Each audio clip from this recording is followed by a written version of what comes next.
Shalom Pak Pendeta, saya Willy. Saya Tionghoa dan mau dibaptis, hanya saja terkendala beberapa hal. Saya mau bertanya, apakah dalam agama Kristen masih diperbolehkan kita untuk melakukan budaya nenek moyang, seperti cengbeng?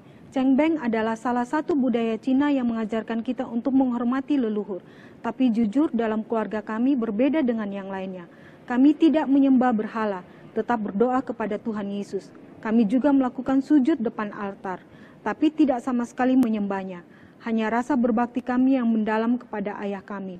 Mohon pencerahannya Pak Pendeta, apakah ada ayat yang bisa saya baca juga? Terima kasih. Menghormati orang tua itu penting. Bahkan masuk menjadi salah satu dari 10 hukum. Hormatilah ayah dan ibumu. Tapi ingat bahwa penghormatan yang dibicarakan Alkitab untuk orang tua, ya, itu terutama pada saat mereka masih hidup. Nah, itu bukan berarti bahwa setelah mereka mati tidak perlu dihormati. Tetapi penghormatan seperti apa? Nah, kalau dengan melakukan cengbeng seperti itu, saudara bisa jadi memasuki dunia roh. Dan di dunia roh itu bisa sangat banyak kemungkinan itu penipuan dari iblis bisa terjadi. Selain itu juga Alkitab melarang kita berhubungan dengan orang mati.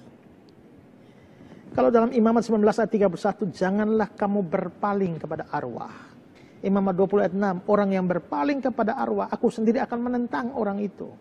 Ulangan 18 ayat yang ke-11, ya, seorang yang bertanya kepada arwah. Nah, itu adalah kekejian bagi Tuhan. Jadi memang ada banyak ayat yang melarang orang percaya itu masih berhubungan dengan arwah-arwah. Orang-orang yang sudah meninggal. Dan kalau sampai terjadi koneksi dengan arwah, itu sudah bisa dipastikan bahwa itu bukan arwah, itu iblis.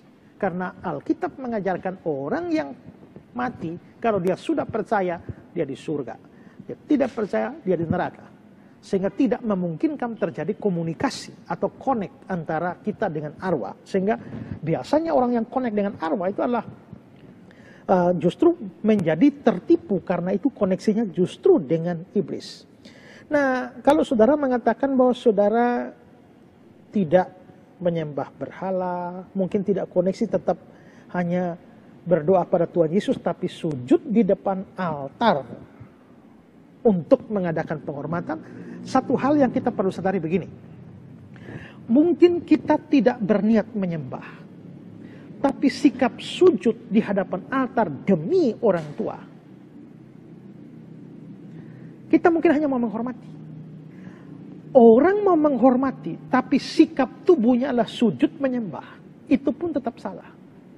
Ya, saudara, kalau baca dalam Kisah Rasul pasal 10, itu kan Petrus ketemu Kornelius. Nah, Kornelius begitu ketemu, lihat Petrus, dikatakan Kisah 10 ayat 25-26, ketika Petrus masuk, datanglah Kornelius menyambutnya dan sambil tersungkur di depan kakinya, dia menyembah Petrus. Tapi Petrus menegakkan dia, katanya, bangunlah, aku hanya manusia biasa. Tentu kita paham bahwa Kornelius melakukan itu hanya mau hormat Petrus saja. Tidak mungkin dia anggap Petrus itu Tuhan. Dia pasti dalam kekaguman dan penghormatan kepada Petrus dia sujud. Tapi walaupun dia tidak bertujuan menyembah, hanya mau hormat, tapi Petrus tetap tegur dia, bangun, aku ini hanya manusia biasa. Dari situ kita tahu bahwa sekalipun niat bukan menyembah, tapi sikap tubuh itulah sujud menyembah, itu tetap adalah sebuah kesalahan. Sehingga walaupun saudara sujud menyembah di altar, saudara bilang saudara tidak menyembah berhala, saudara hanya mau menghormati ayah saudara, tapi dalam keadaan sujud menyembah altar, apalagi pakai hiu dan lain sebagainya, nah menurut saya itu tetap salah. Karena itu mestinya memang kita tidak anti budaya, tapi kita harus menilai bahwa budaya mana, karena kita juga bukan cuma orang Cina, tapi juga orang Kristen. Karena itulah ada budaya Cina yang bisa kita terima atau lakukan sepanjang itu tidak bertentangan dengan firman, karena kita orang Kristen. Tapi pada saat saya Cina dengan kebudayaan Cina, tapi ternyata saya juga Kristen, dan ada ayat firman Tuhan yang tidak cocok dengan kebudayaan itu, maka kita dengan rela harus meninggalkan apa yang menjadi tradisi leluhur atau nenek moyang kita. Ya.